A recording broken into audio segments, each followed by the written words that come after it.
So we'll go ahead and talk about an entity which is it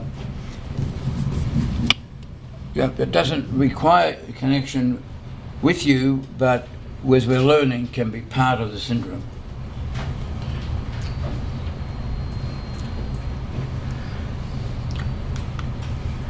So a little bit about Texas Tech University here in El Paso.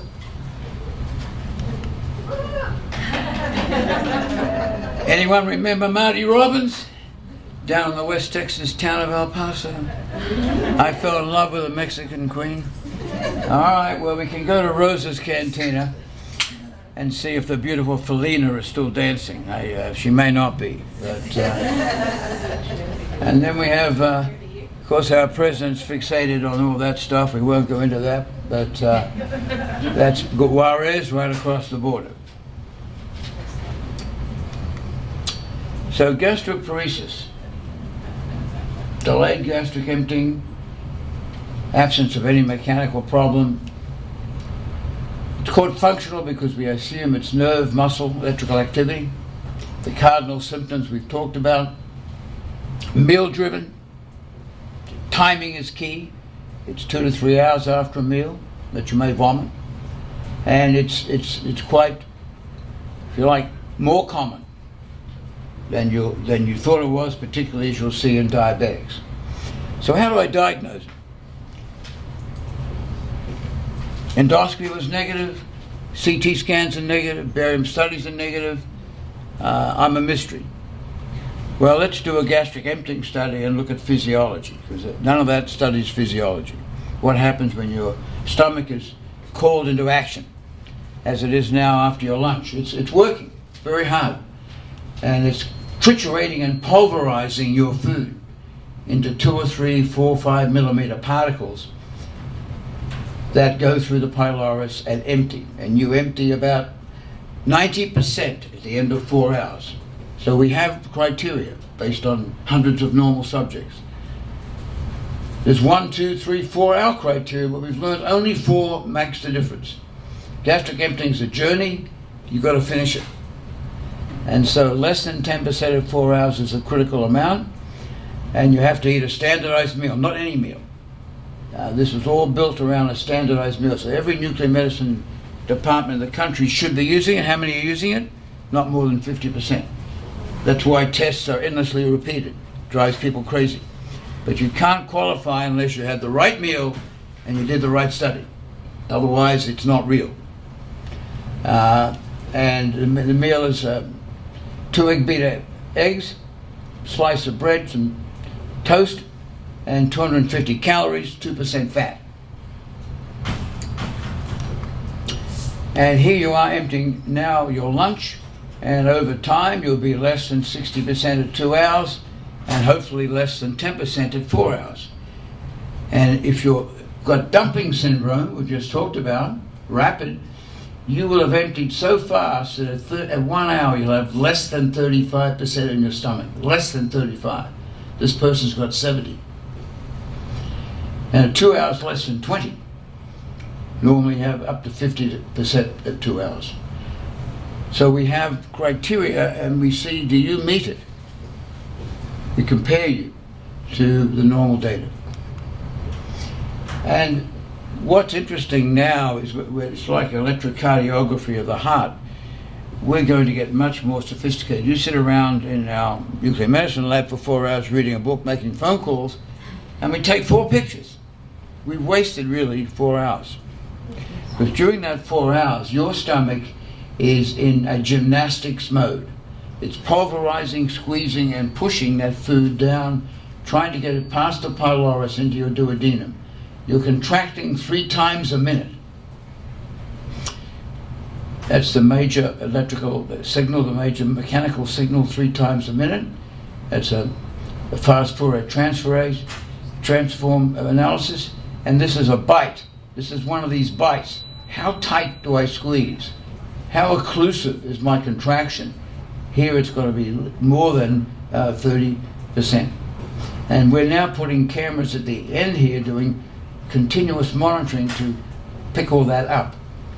The other part of your stomach is, where does the food go when I first eat?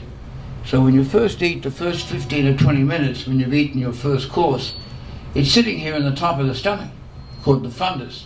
The fundus relaxes and accommodates, and you stretch it. Then it gets the signal, let's get to work. And so you bring food down into the antrum to get squeezed and pulverized with bile, acid, mucus, and potentially the leftover saliva amounts that have come down.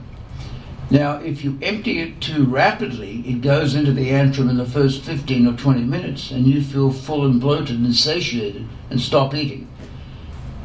And yet, 2 or 3 hours later, the food has emptied your stomach and come out normally at 4 hours. So you can have a normal gastric emptying and have something wrong with the way your fundus is emptying. It empties too quickly, or it may empty too slowly. And it contributes to the fact that it's not the stomach down here that's the problem. This area is too relaxed or dilated. So we're learning about the intricacies of gastric emptying. And we're going to be putting a camera down here, as I said, trying to look at the gymnastics that go on here at the end of your stomach. So when you come to me with gastroparesis, what do I think of? Well, diabetes dominates. It's more than that. That's a national figure in El Paso. We have the metabolic syndrome in spades, and we probably have 40 to 50% of my gastroparetics are diabetic. Over 5 years of diabetes, not a couple of years. Idiopathic, is this gastroenteritis? Is this Ehlers-Danlos syndrome? Is this a latent connective tissue disease? A CNS disorder we're missing? The arcuate ligament syndrome? Are you smoking marijuana? Etc. Okay. And then, have you had surgery and had your vagus nerve cut during a fundoplication for reflux? And I think we've mentioned the rest. Do you have a endocrinopathy, such as Addison's, thyroid? They all play a role. So, what really happens to you? And I spend half my day trying to explain this to people, because why am I here? My mother's happy, my sister's happy. I'm in your office, and this is this is a big part of medicine. This is what's missing in medicine. This is beyond a CAT scan and endoscopy, and good luck. This is an hour of talking to educate the patient. Unless the patient's in the picture, and you establish rapport and trust, we're going nowhere. And this is very, very important in the ability of the patient to understand the treatment, the future, and the trust and confidence. It's a journey. We do nothing in one afternoon of consultation. We lay the groundwork for the future. So here are you now with an intact vagus nerve, and the key to you right now is you have interstitial cells of Cajal in your stomach. These activate your electrical rhythm. So every minute of the day and night, you have 3 cycles a minute running down your stomach. Electrical events. And depolarizing your smooth muscle. In the heart, it's 60 times a minute or so, and every electrical event's a contraction. In the stomach, we're very selective. We're basically on hold most of the day. We have a couple of contractions here and there. But when we eat a meal, we get very excited at every electrical event can activate a mechanical event, electromechanical coupling, and we contract and squeeze and triturate our food and try to empty it. At the same time, we're releasing through the vagus nerve acetylcholine, nitric oxide. We're contracting our smooth muscle. And we may be releasing hormones like motility, ghrelin, that are helping us contract more. And we go to the small bowel and get absorbed normally. In gastroparesis, a number of things have happened to me. My vagus nerve was damaged by a surgeon. Could have been for good reason, but it's led to these sequelae. Or I've had diabetes and I have Wallerian degeneration and my vagus nerve is fading. Or I have problems with my interstitial cells of Cajal. My electrical network has been depleted or impaired. And I can't have normal electrical events, therefore I can't contract regularly. I have tachygastria or bradygastria. I don't have good contractions. The food sits in my stomach, I get a bezoar. And my metabolism of glucose, which has been bad already, gets worse. And in the small bowel, because I have no contractions to speak of that are regular, I get a lot of bugs that live and grow called small bowel intestinal bacterial overgrowth. SIBO, which gives me gas and bloating, distension, and a feeling that my abdomen is dilated.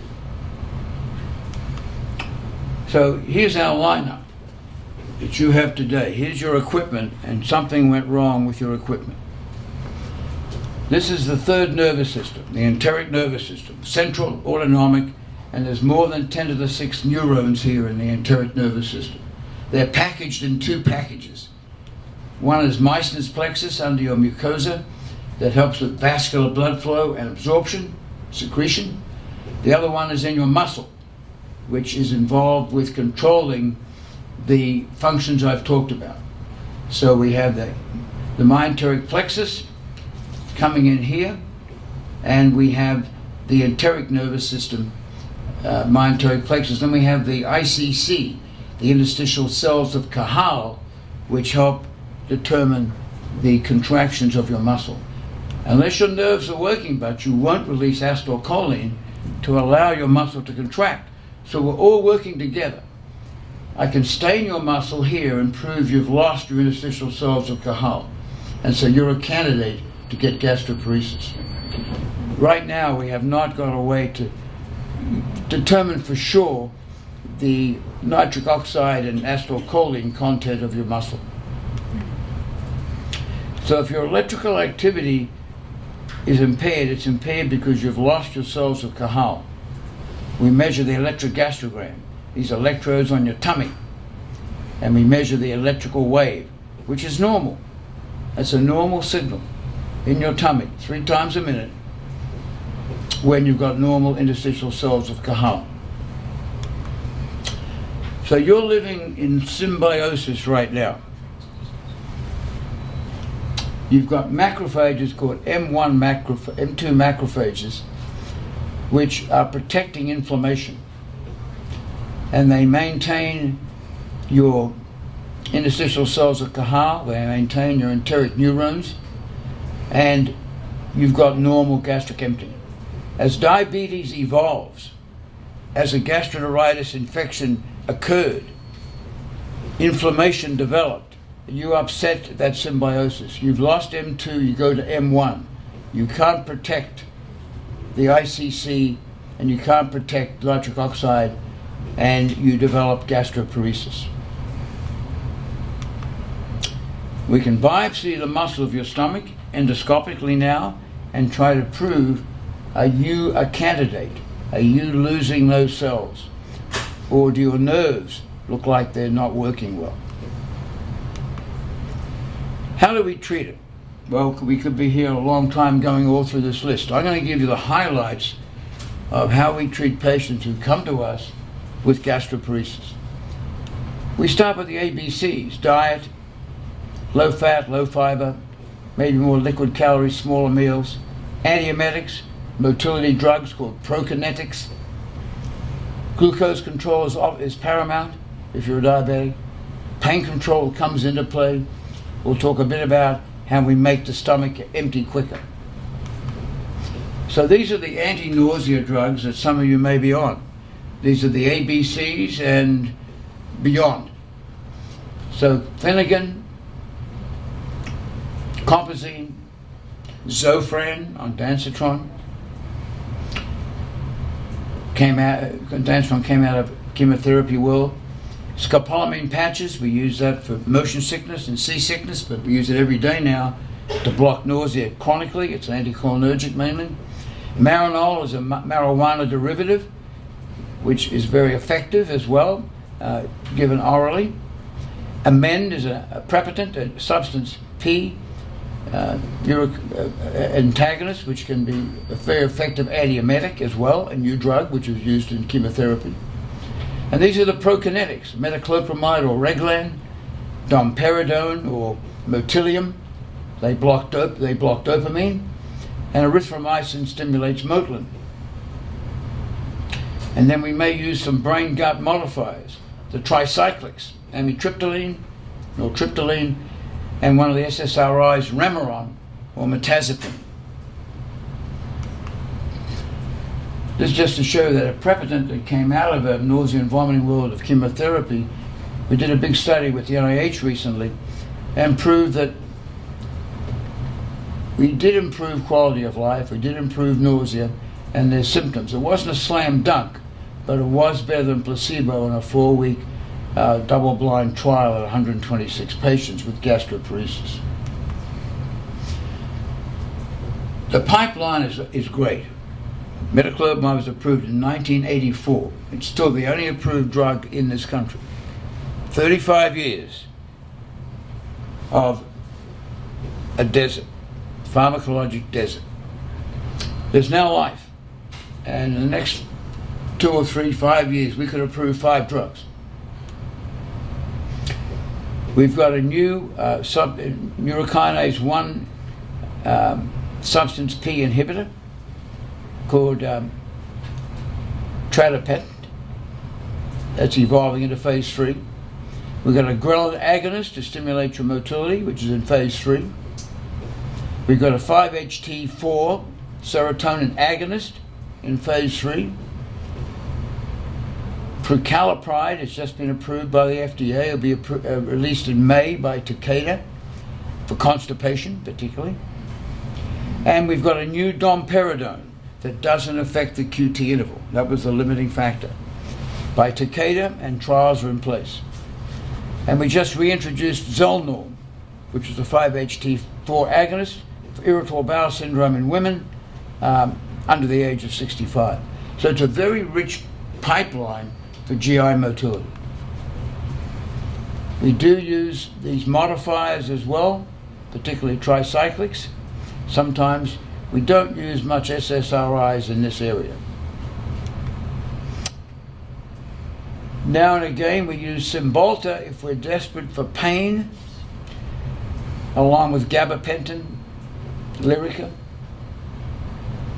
and tramadol, to try to avoid narcotics because of the fact they will slow gastric emptying. Every test is not useful. We can't interpret anything. It's sort of a vicious cycle. So what's happened in the last, say, 20 years actually, 18, that's important to you. Some of your patients, or you may want to wonder whether, do I need this? Do I need the neurogastric stimulator, the Intera device? Medtronic developed it as a back pain device. It was used for spinal cord pain. They recycled it into the stomach. And in 2000, we did this study. 1 month after surgery, you're turned on, 1 month you're turned off, then you're crossed over.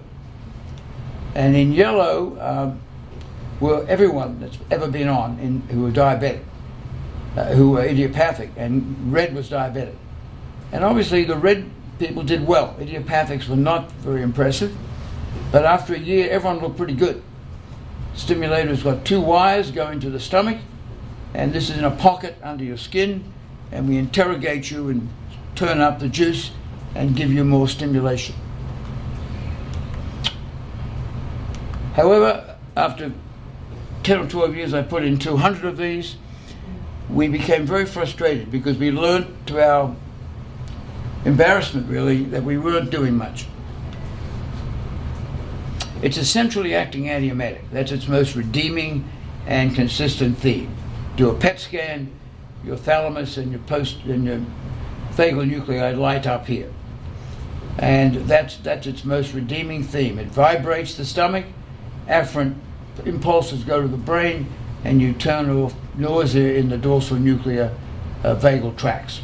It doesn't improve gastric emptying. It does not improve electrical activity. It does not improve pain. And so really, we were led down the garden path.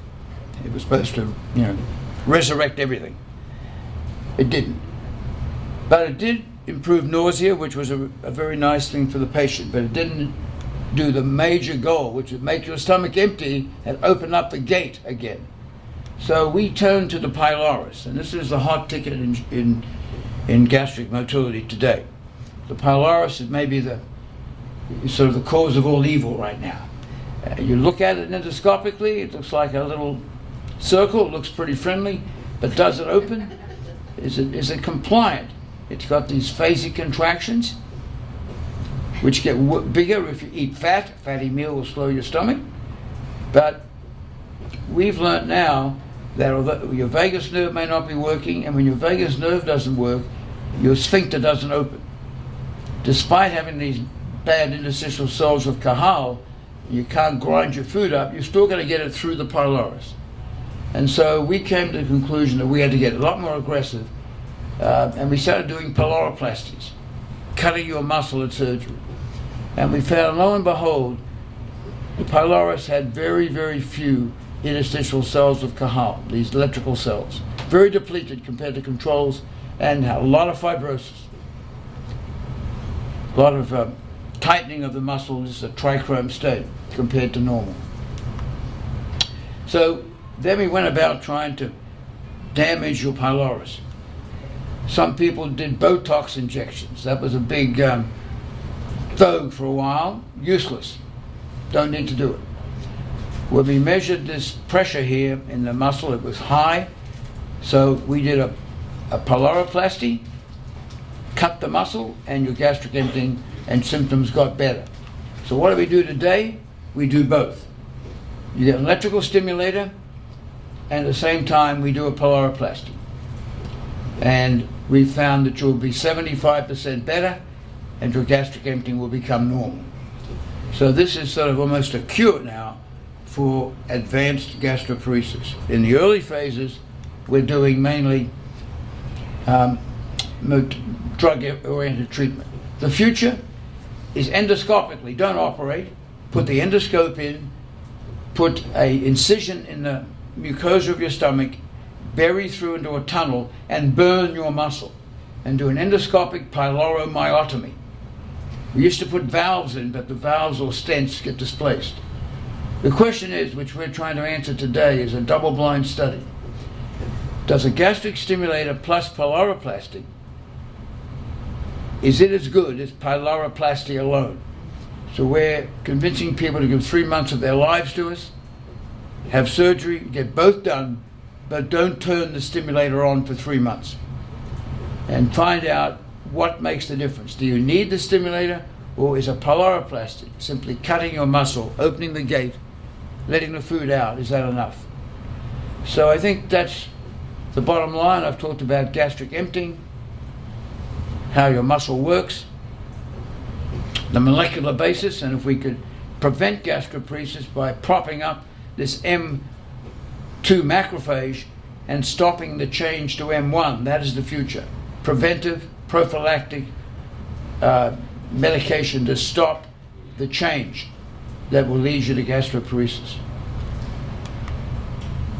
We've got a good team at Texas Tech, luckily, and we're glad to see patients and to be available. Thanks very much.